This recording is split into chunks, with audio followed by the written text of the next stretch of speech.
xibaar yu wér te wóor ca tàng-tàng ba abonnez-vous pour ngeen di mën di jot suñuy vidéo. dal leen ak jàmm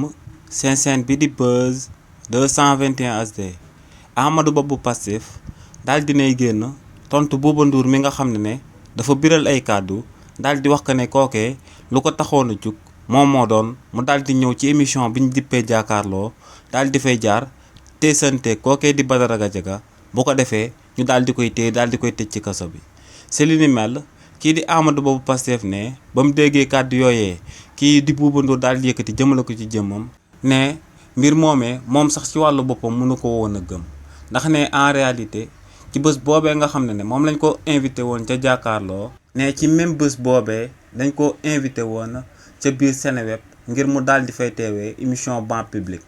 waaye nee nag moom ci wàllu boppam moom moo ñaan waa Seneweb ngi ñu daal di reporter seen émission boobee bu ko defee mu dem daal di teewee émission bi ñu dippee jàkkaarloo ndax ne ñëpp daal di nañuy xam kookee Badara Gadiaga ak taxawaayam si nu muy jëlee di manipuler information yi di wax kàddu yoo xam ne xaajul bay dëppoog lu am nee nag li ni mel moom moo sabab mu bëggoon a dem ci émission boobee di jàkkaarloo bu ko defee Badara Gadiaga bu bëggee manipuler opinion publique bi mu daal di koy tegaat ci raay yi ndax ne projet de loi yooyee waa conseil constitutionnel daal di rejeté ne bokk na si ñi nga xam ne ñoom ñoo ko doon réformer te ne li ni mel moom moo sababoon mu demoon spécialement ci émission boobee di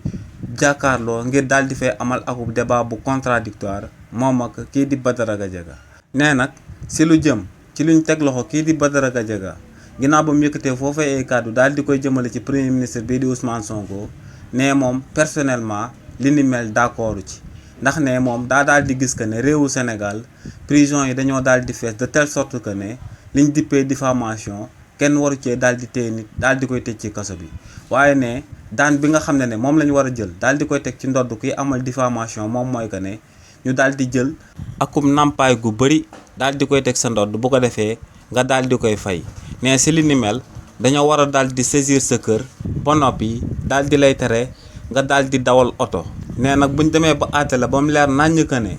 yow yaa daal di amal ñawteef boobee daal di diffamer akum nit